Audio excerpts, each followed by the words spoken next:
E vamos a mais uma entrevista aqui no Jornal da Rede Alesp. Nós vamos falar agora com Carlos Alberto Antônio Júnior. Ele é juiz federal e ele fala sobre a Lei 14.057 de 2020, que versa sobre um acordo direto e a possibilidade de pagamento de precatórios sem observância da ordem cronológica de pagamento. Bom dia, Dr. Carlos. Seja muito bem-vindo ao Jornal da Rede Alesp. Bom dia.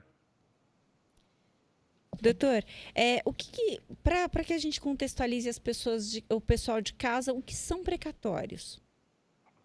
Bem, para todos os que não acompanham aí, quando alguém cobra alguma dívida em juízo, né, de um particular, geralmente o mecanismo comum da cobrança de uma dívida em dinheiro é a busca de bens para penhora e que esse bem seja levado a leilão.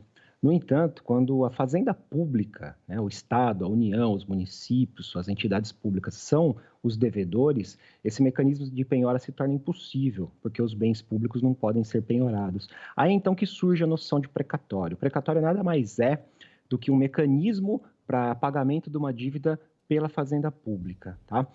O precatório é a inscrição dessa dívida no orçamento e ele vai ser pago, né, vai ser quitado pela fazenda segundo a sua ordem cronológica de apresentação. É um mecanismo para se tornar o pagamento por igual entre todos os credores. Agora, doutor, é importante também saber quais as diferenças entre ofício requisitório de pequeno valor e precatórios. Sim. Nós temos o hábito de chamar de precatório, né, como eu disse, qualquer dívida da fazenda pública em relação ao particular. Mas isso tecnicamente, né, no ambiente jurídico, não é o adequado. Há uma distinção aí, né? O pagamento de qualquer dívida seria o que a gente chama de ofício requisitório. Porém, esse ofício requisitório se divide em duas categorias. Uma categoria é o precatório e a outra categoria é a requisição de pequeno valor, que se chama RPV. A distinção entre eles se dá em relação ao valor. No âmbito federal, precatório são as dívidas acima de 60 salários mínimos. No âmbito estadual, precatório acima de 40 salários mínimos. E no âmbito municipal, o precatório é acima de 30 salários mínimos. Os valores abaixo, eles são pagos mediante RPV, requisição de pequeno valor. A diferença é a seguinte, basicamente, prazo de pagamento. Uma RPV, ela tem como prazo legal o pagamento em até 60 dias depois do expedido. Ao passo que o precatório apresentado em um ano, ele vai ser pago até o final do ano seguinte. Doutor, qual que é o procedimento e disposições gerais dessa Lei 14.057 de 2020? Bem, essa lei, ela surge em razão da emenda 94 e de uma disposição que foi colocada ali.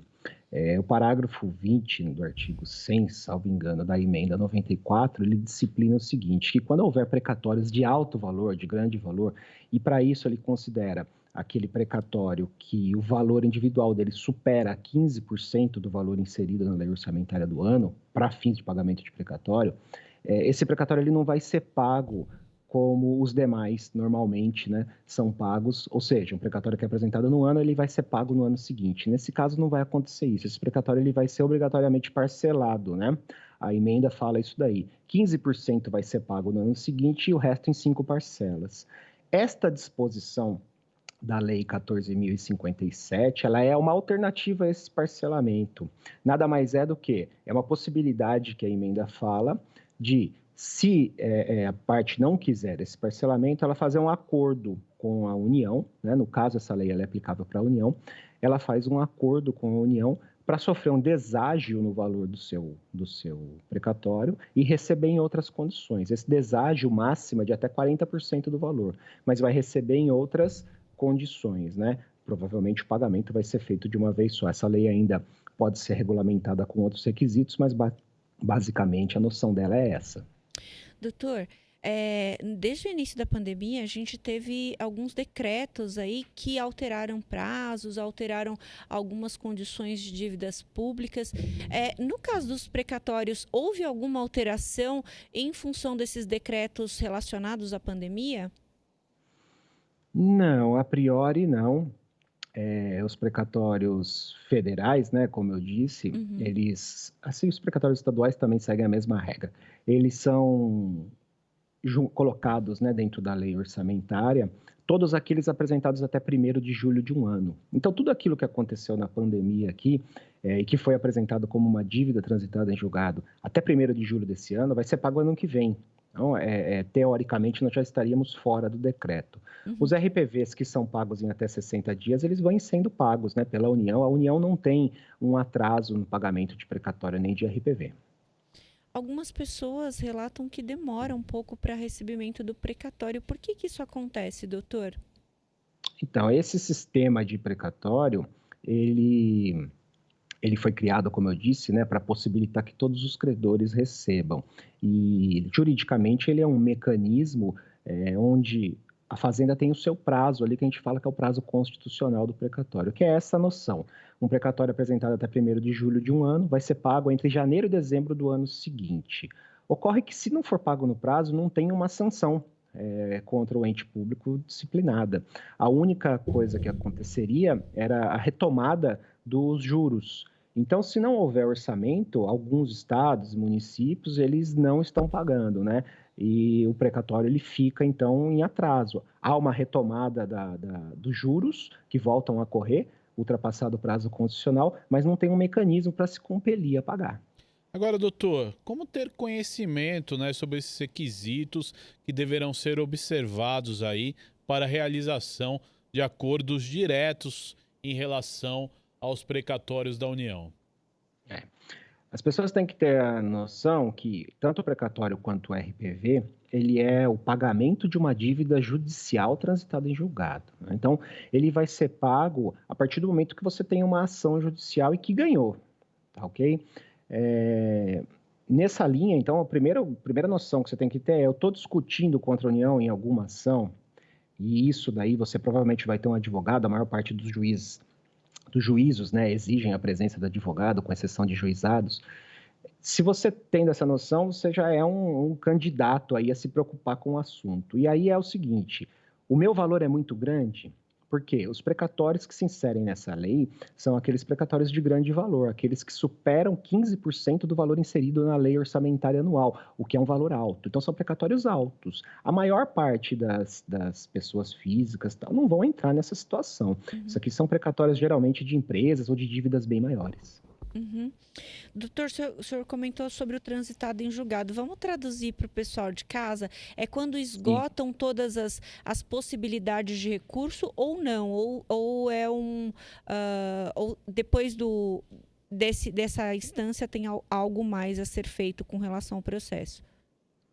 Não, a gente diz que uma sentença transita em julgado, ou uma decisão transita em julgado, um acordo transita em julgado, quando ou a parte recorreu dele e o recurso foi julgado e não cabe mais nenhum recurso, ou então ela deixou transcorrer em branco o prazo de recurso, não apresentou nenhum recurso, e agora ela não pode mais apresentar. Então, ao pé da letra, fala-se que transitou em julgado quando não cabe mais recurso, ou porque eles já foram todos julgados, ou porque eles não podem mais ser apresentados. Importante. Agora, doutor, é uma dúvida, né, que acontece com a maioria da população, que às vezes não conhece direito, né, como funciona o sistema. Existem muitos escritórios, né, que intermediam recebimento de precatório. Isso é uma prática legal, doutor?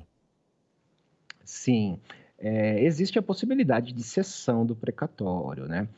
No âmbito federal, como eu disse, o precatório ele não tem atraso, ele vem sendo pago há muito tempo de forma regular em relação ao tempo. Então, a gente não vê muitos casos de cessão, mas é uma prática, sim, regulamentada, é uma cessão de crédito, né? A parte que entrou com a ação, ganhou algo da União e está esperando a União pagar, então ela é credora, ela tem um crédito, ela vai ceder esse crédito para um terceiro. Esse terceiro, ele ingressa no processo e ele apresenta a sua sessão, os documentos, o juiz vai fazer a análise do cumprimento dos requisitos e, a partir desse momento, então, ele que fica aguardando o pagamento. Quando sair o pagamento, vai sair para ele. E a parte, então, ela vendeu o seu crédito. Geralmente há um deságio aí grande. Do ponto de vista econômico, tem que saber se isso compensa. Na minha opinião, geralmente não vai compensar, porque o deságio é bem grande, é uma situação mesmo de emergência da parte que precisa disso daí. Agora, no âmbito estadual e municipal, que às vezes o atraso é bem grande, muitas pessoas apresentam essa cessão. Assim, ela tem uma regulamentação e é um mecanismo legal. Agora, doutor, outra dúvida que surge muito, né? Muitas pessoas, como o senhor falou, demora muito para receber um precatório e às vezes a pessoa está numa idade avançada, né? E de repente pode não receber esse dinheiro em vida. Essas pessoas idosas, elas têm uma prioridade? Tem alguma brecha na lei que elas possam receber antecipadamente ou não tem nada que possa ser feito? Bem, a Constituição, né, toda essa parte de precatório, pagamento das dívidas, ela está no artigo 100 da Constituição. É um artigo bem grande, ele tem diversos parágrafos, mas até por curiosidade de quem estiver nos assistindo, se abrir dá para ter uma noção geral ali. Ali fala-se o seguinte, que os precatórios de natureza alimentar, eles vão ser pagos antes, né? Aqueles precatórios cujas dívidas seriam utilizados para sustento da pessoa. Dentro dos de natureza alimentar, existe uma gradação, sim, entre idosos, né, os idosos de idade mais avançada e pessoas com grave enfermidade. Estes receberiam de forma prioritária em relação aos precatórios que não têm natureza alimentar e mesmo aos demais alimentares sem a existência dessas situações, né, de idade avançada ou doença. É a única forma que a pessoa tem de receber antes, é essa prioridade. Fora isso, a ordem é cronológica. Doutor, o senhor falou agora para o Guga sobre essa questão das pessoas que são mais idosas. Aí vamos imaginar que essa pessoa infelizmente não conseguiu receber em vida. Os seus descendentes podem receber ou o processo cessa a partir da morte da pessoa? Não, havendo uma dívida, né, já inserida em precatório, então a gente parte do pressuposto de que não existe mais discussão sobre ela, aquilo que eu falei, houve um trânsito em julgado. Então isso é algo que já ingressou no patrimônio da pessoa, patrimônio jurídico, embora economicamente ainda nós estamos aguardando o pagamento. Então, tudo que aquilo que se ingressa no patrimônio jurídico da pessoa transmite para os seus herdeiros. Havendo herdeiros, se transmite para os herdeiros normalmente. Agora, a questão, existem vários tipos de precatório, né, doutor? Qualquer recebimento de valores que venham de órgão público, eles se tornam precatórios? É importante a gente explicar isso para a população. Aqueles derivados de ação judicial, que você ingressou com uma ação judicial para obter esse valor, o pagamento é feito ali, ele é um precatório, né? Tecnicamente, existe aquela divisão que a gente falou, precatório acima de 60 salários mínimos, né, no âmbito federal, e RPV abaixo. Eu estou falando precatório no sentido de ofício requisitório, no gênero, vamos colocar assim. Tudo que você recebe judicialmente vai ser pago desta forma. Doutor, existe um modo para as pessoas saberem se são credores ou não da União e se consultarem a existência ou não de precatórios? Sim.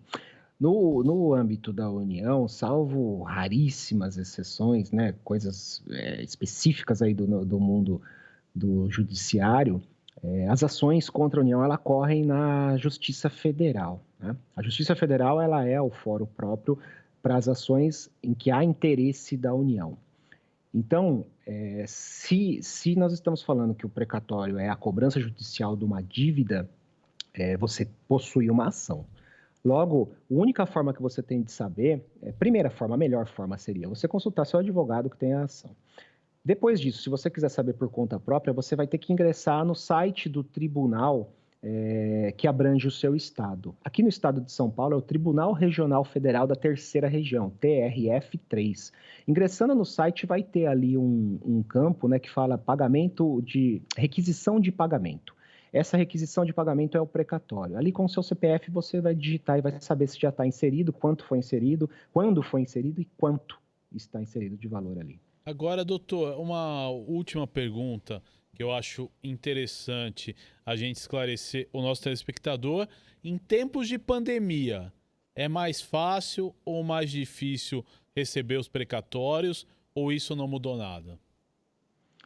Então, como eu disse, os precatórios que foram apresentados até 1º de julho desse ano, eles vão ser pagos ano que vem. Então, a gente não sabe. O que vai acontecer, provavelmente vai ser pago normalmente, como todos os anos foi o da União. Os precatórios deste ano, né, que são aqueles que foram apresentados ano passado para serem pagos esse ano, eles já foram pagos no início do ano. Os RPVs, que são aqueles que são pagos em 60 dias, eles vêm sendo pagos normalmente durante a pandemia. Isso eu estou falando do âmbito das dívidas públicas federais, né, da União. Em relação ao Estado e município, aí é muito pulverizado, né, teria que acompanhar um por um. Eu sei que existem estados e municípios que atrasam tanto o RPV quanto o precatório. Doutor, eu quero agradecer a sua participação no Jornal da Rede Alesp desta quinta-feira. Até uma próxima oportunidade que o senhor esteja conosco aqui para esclarecer mais. Muito obrigado, viu? Eu que agradeço. Um bom dia a todos. Bom dia, doutor. Obrigada. Falamos aí de precatórios no Jornal da Rede Alesp. Mel, é importante esclarecer, né, a população o que são precatórios, como funciona o recebimento. Então, aí o Jornal da Rede Alesp sempre prestando serviço para a população. Exatamente, é um assunto complexo que nem todo mundo tem conhecimento do que se trata, como que faz, qual que é o trâmite de recebimento, e aí o doutor nos esclareceu aí bastante coisa para a gente entender, principalmente com quem está na expectativa de receber o precatório, que pode receber dentro do prazo, mesmo com a pandemia.